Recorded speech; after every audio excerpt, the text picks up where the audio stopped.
बिस्मिल्लाहिर्रहमानिर्रहीम। अस्सलाम वालेकुम। किचन विद पाक फौज में हम आपको खुश आमदीद कहते हैं। तो कैसे हैं आप सब? मैं आप सबकी दुआ से अल्लाह ताला के फजलो करम से खैर खैरियत से हूँ।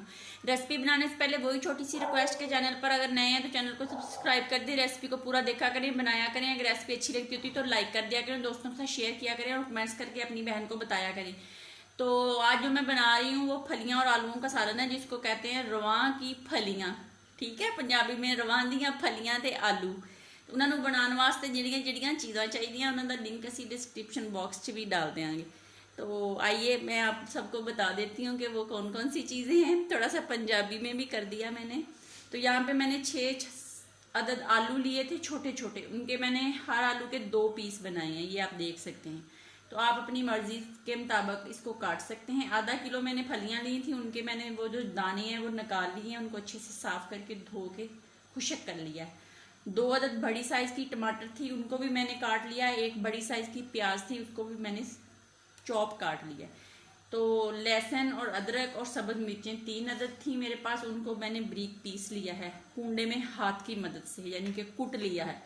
तो यहाँ पे मेरे स्पाइसी मसाले जो वही डेली रूटीन में जो होते हैं, मैं ज़्यादा मसाले यूज़ नहीं करती, वही जो ऑलरेडी हर घर में मौजूद होते हैं। सुरख मिर्च का 1 चम्मच, नमक जायके के मुताबिक, चाट मसाला चाय का 1/4 चम्मच, हल्दी चाय का 1/4 चम्मच, सूखा धनिया आधा चम्मच भर के, और गरम मसाला हम इसको बाद में, ज़ीरे को बाद में यूज़ करेंगे, तो वो आपको साथ साथ बताते जाएंगे। यहाँ पे आधा कप कुकिंग ऑयल का ऑलरेडी मैंने देचकी में डाल लिया है, और ये जैसे ही चूल्हा मैंने ऑन कर दिया है, जैसे ही गर्म होता है तो हम अपना प्याज जो है हांडी के अंदर डाल देते हैं, देचकी के अंदर डालते हैं और उसको फ्राई करते हैं।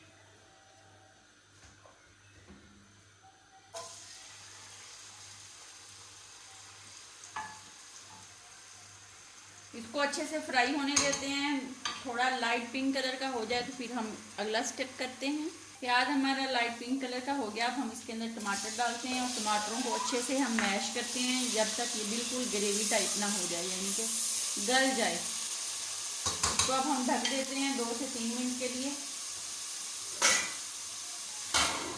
आग को हल्का कर देते हैं और 2-3 मिनट के बाद टमाटर बिल्कुल अच्छे से मैश हो जाएगा।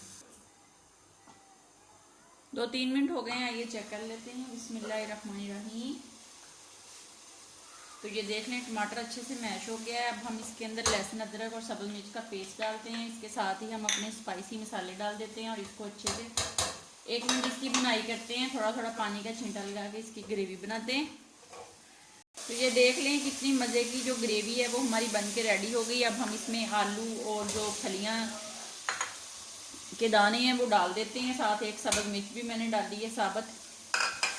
इसको अच्छे से भूनते हैं, इसकी बनाई करते हैं हम 2 से 3 मिनट अच्छे से। तो मैंने 3 से 4 मिनट तक इसकी अच्छे से बनाई कर ली है। तो अब हम ये देख लें आधा गिलास पानी का है, ये डाल देंगे ताकि जो हमारे आलू हैं वो अच्छे से गल जाएं। और चाहें तो आप इस जगह पे आके ज़्यादा पानी डाल दें, ताकि अगर आपने शोरबा बनाना है, मैंने थोड़ी सी ग्रेवी टाइप बनानी है, मैं थोड़ा सा पानी और डालूँगी। डाल के इसको मीडियम आंच पे 5 से 7 मिनट के लिए पकने के लिए रख दूँगी, ताकि आलू और जो हमारी फलियों के दाने हैं वो अच्छे से गल जाएं। 5 मिनट हो गए हैं, 2 मिनट मज़ीद पकाएंगे। यहाँ पे हम थोड़ा सा गरम मसाला और थोड़ा सा ज़ीरा पाउडर जो है ना वो डाल देते हैं। डाल के इसको 2 मिनट तक मज़ीद पकाते हैं, फिर आपको दिखाते हैं। तो आइए चेक कर लेते हैं। बिस्मिल्लाहिर्रहमानिर्रहीम। तो ये देख लें मज़े की फलियाँ आलू बन के रेडी हो गया है। तो अब हम इसको डिश आउट करते हैं और आपको दिखाते हैं। आप चाहें तो इसको बिल्कुल भुना हुआ भी रख सकते हैं, शोरबा भी बना सकते हैं, ये आप पे डिपेंड करता है। बनाएं, खाएं, अपना बहुत ज़्यादा ख्याल रखें, खुश रहें, दुआओं में याद रखें। ज़िंदगी रही तो फिर किसी नई रेसिपी के साथ हाज़िर होंगी। तब तक के लिए इजाज़त दीजिए। अल्लाह हाफिज़।